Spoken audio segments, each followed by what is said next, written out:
Pile driver. The pile driver is one of the most dangerous and reckless maneuvers in combat sports, and it's completely banned in MMA. It happens when a fighter lifts their opponent and drops them headfirst onto the canvas, compressing the neck and spine under extreme force. While it's a crowd pleaser in pro wrestling, the octagon isn't a padded ring. There's no bounce, no theatrics, just bone meeting mat. A properly executed pile driver can fracture vertebrae, pinch the spinal cord, or instantly paralyze someone.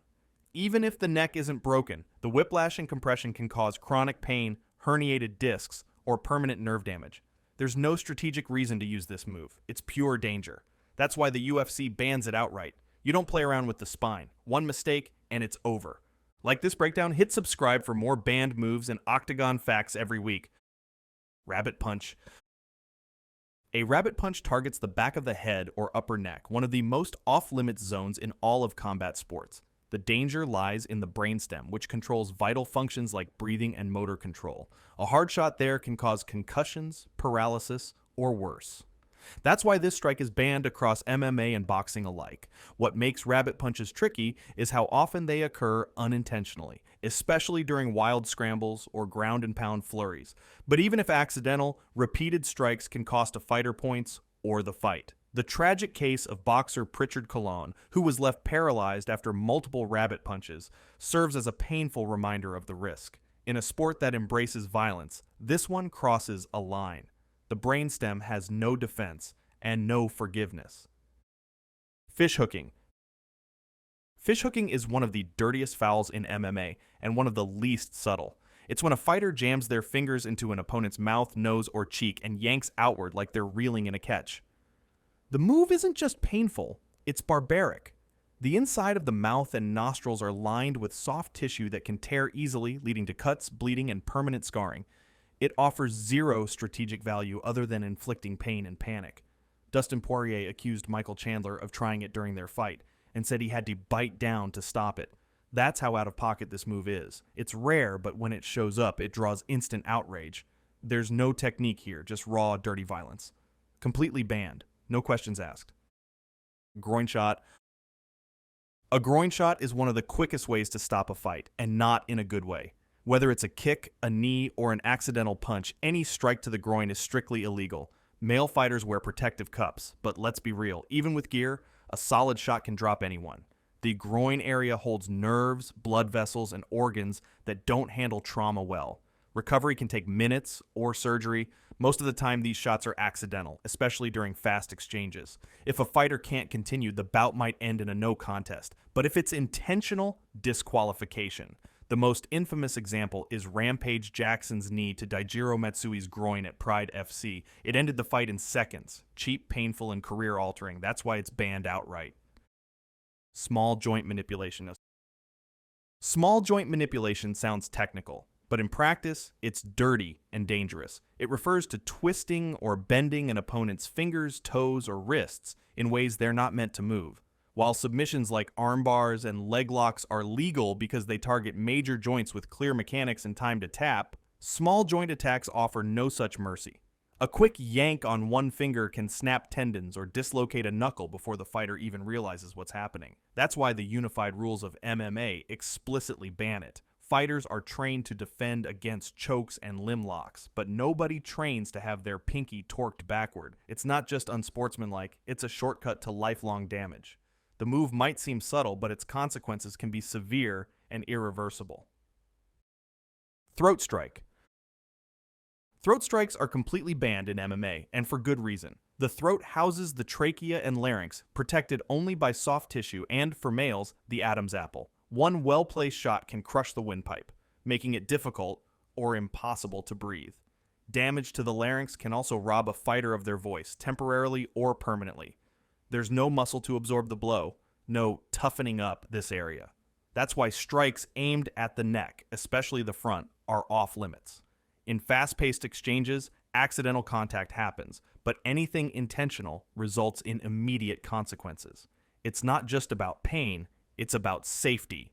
In a sport where you can punch, kick, and choke, the throat remains sacred ground. Because a damaged trachea doesn't just end fights, it ends careers, or worse. Spitting and biting. Spitting and biting are two of the most disrespectful and disgusting fouls in all of MMA. Spitting, whether at an opponent, a referee, or even the canvas, sends a message that you're not just trying to win, you're trying to insult. It's unsportsmanlike, and it often results in fines, point deductions, or disqualification. But biting? That's even worse. The human bite is a weapon, one that can break skin, tear flesh, and transmit infections. In a sport with gloves, mouthguards, and rules, using your teeth to attack is pure desperation. Dustin Poirier once accused Michael Chandler of putting fingers in his mouth during a scramble, saying he had to bite down in defense. Either way, it's chaos. These acts aren't just illegal, they're disgraceful. They don't belong in any professional fight. Headbutt. A headbutt might seem primitive, but it's brutally effective and completely banned in MMA. The human skull is dense, solid bone. When a fighter drives their forehead into someone's nose, jaw, or temple, it's like swinging a hammer into drywall. Cuts, concussions, broken facial bones, headbutts can end fights in seconds. That's why they're outlawed under the unified rules of MMA. Unlike strikes with hands or feet, a headbutt isn't easily controlled or defended against. In a clinch or ground exchange, it can happen fast and dirty. Some old-school combat sports, like Lethwei, still allow it. But in the UFC, no way. The risk of serious injury, especially to the face and brain, is too high. If a fighter throws one intentionally, expect a warning or a disqualification. This one's banned for good. 12-6 elbow. The infamous 12-6 elbow is a downward strike that travels straight from overhead, like the hands of a clock from 12 to 6. Sounds simple, but it's long been banned under the unified rules. Why? Because regulators once saw it used to smash concrete blocks in martial arts demos and assumed it was too dangerous for MMA. The reality is, other elbow angles can do just as much damage, but this one carried the stigma. Fighters like Jon Jones have paid the price. He was disqualified in 2009 against Matt Hamill for using a 12-6 elbow, his only loss to date. Ironically, the move was legalized in 2024 in some jurisdictions, but for years it sat on the banned list. It's a textbook example of how perception can shape the rules. Grabbing the cage in shorts. Grabbing the cage, gloves, or your opponent's shorts is one of those fouls that might seem minor, but can completely change the fight. Picture this, you're going for a takedown and your opponent grabs the fence to stop it. That 1 second cheat, it just saved them from hitting the mat. Whether it's a handful of cage, a tug on the glove, or yanking someone's shorts mid-clinch, these grabs disrupt momentum and technique. They're also nearly impossible to undo in real time. Referees usually issue warnings or deduct points, but when done repeatedly, it can lead to disqualification.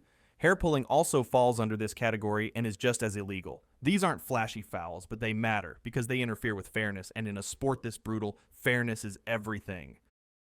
Grounded kicks.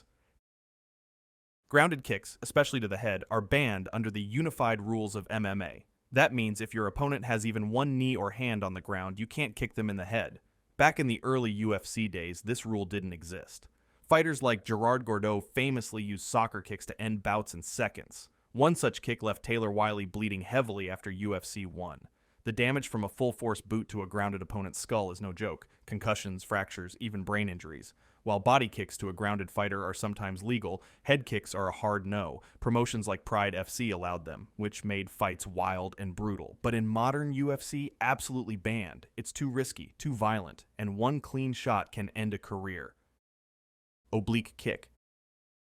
The oblique kick isn't technically banned, but it's one of the most controversial strikes in MMA. It's a stomping kick aimed at the opponent's knee or thigh, usually from the front. When it lands clean, it can hyperextend the leg or even shred ligaments like the ACL or MCL. Jon Jones used this move frequently, exploiting his long reach to keep opponents at bay and occasionally blow out knees. Thiago Santos suffered multiple ligament tears after absorbing oblique kicks in their UFC 239 fight, requiring double knee surgery. Critics argue the move targets a fighter's long-term health more than their short-term ability to fight. And while it remains legal under current rules, many fighters have called for it to be banned. It's not flashy, but it can ruin careers with one well-timed stomp. Eye poke. The eye poke is one of the most common and most frustrating fouls in MMA. It happens when a fighter extends their fingers outward and accidentally, or sometimes not so accidentally, jams them into an opponent's eye. Even a light poke can scratch the cornea, blur vision, or cause tearing. A deep poke? That's where the real danger starts. potentially permanent damage, detached retinas, or even blindness. John Jones was often criticized for his open-hand stance, which made eye pokes more frequent during his fights. While most eye pokes are unintentional, the effect is the same. Fights get paused, momentum shifts, and medical timeouts are called. Repeated fouls can lead to point deductions or disqualification. The UFC has tweaked glove designs and rules, but eye pokes still happen. It's a move that can end a fight instantly without a punch ever landing. And there you have it, every banned or controversial move that's too dangerous for the octagon. MMA is violent by design, but even it has limits. These rules exist for a reason, to protect the fighters and preserve the sport. If you learned something new, hit that like button, subscribe for more fight breakdowns, and drop a comment. Which of these banned moves do you think should stay illegal? Thanks for watching.